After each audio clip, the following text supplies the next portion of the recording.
Better Mornings Atlanta at 5 a.m. starts right now. And a good Tuesday morning to you. Glad you are with us today. I'm Mike Brooks. It's right here in the box, 1 kilometer square area of abandoned old buildings where Valley Marines, like those walking right next to me, are learning what it's like to fight in Iraq. Right now we're inside of the house. We have 3 Marines who are injured, all of them holding orange cards with their injuries listed so that the soldiers know how to treat their buddies. New details are emerging about the suspect in the failed jetliner bombing on Christmas Day. Now Republicans are pointing fingers.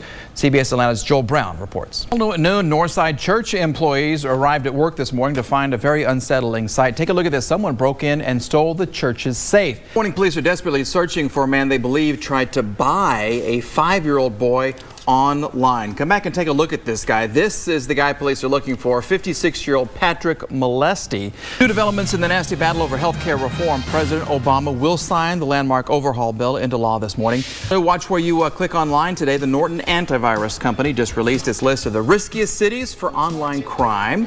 And Atlanta ranked 6th most dangerous. Police in Milledgeville will have some tough questions for Pittsburgh Steelers quarterback Ben Roethlisberger this week. They're investigating sexual assault charges. A 20-year-old college student says that Roethlisberger assaulted her at a nightclub early Friday morning.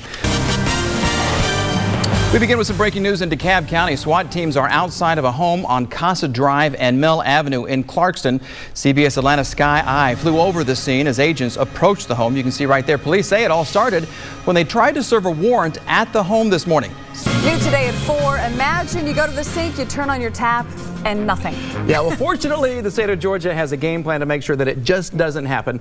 The governor's water task force today outlined a plan to keep our water flowing. Let's talk about it. CBS Atlanta's Renee Starzik has more on what the plan means to you. It's nice outside as long as you're inside. Yeah, it's kind of chilly out there. Let's go ahead and check it out. Meteorologist Jennifer Valdez is in the Storm Tracker Weather Center with more on this. Jennifer. Yeah, it's pretty. Could you imagine the presents under their Christmas tree? Oh my just gosh, you just have to have a room dedicated. I bet they do. They probably do. All right, I'll tell you what, it was cold when I came in at 3 a.m. Yes. and it was cold when I came back at 3 p.m. I know, not much change out there today, Dagmar. Oh, that's right, Mike. You're going to have to bring your mittens and your scarves no matter what time you head into work over the next 24 hours. Hey, let me show everybody what's on our website because we have some great stories this morning and then some video that you're not even going to believe. It's a nanny cam. Let me get through the news, though, first. Now that Clayton County has shut down C-Tran, go to the website, look under Metro Atlanta News. You're going to find this story right here. Lots of people are wondering how they're going to be getting to work these days. Just outside March Air Reserve Base lies Matilda Village, ground zero for Valley Marines preparing for Iraq. It's a product of the Marine Fighting Lab in Quantico, Virginia. They come in, they set this up, and they try to simulate the environment and give the Marines as much real-world experience as they can prior to their deployment overseas. Valley Marines are trained by officers who served in Operation Iraqi Freedom. Other reservists portray Iraqi civilians and soldiers with goals based on information received daily from Iraq.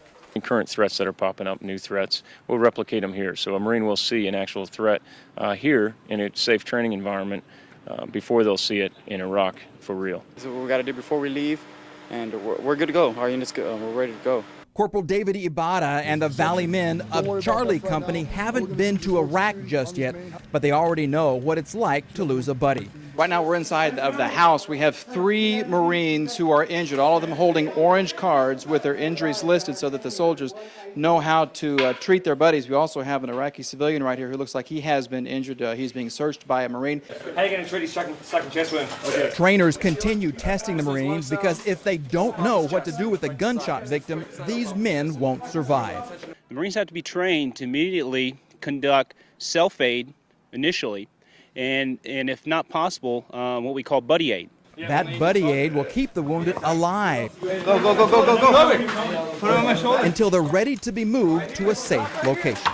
Sometimes we talk around late at night, and we all have our little fears here and there. But our thing is we all try to communicate with each other and say, you know what, we're going to try to keep as best as possible with each other. And that's what makes us stronger and tighter with each other. Training for the day is over, and the Marine reservists from the Rio Grande Valley are exhausted. They're also a little more confident about the task now set before them, a late August deployment to one of the most dangerous places in the world, Iraq. They perform everything that I've asked of them. They have done proudly and aggressively. And I couldn't ask for a better group of young Marines. And we're just going to parallel the street. So I want y'all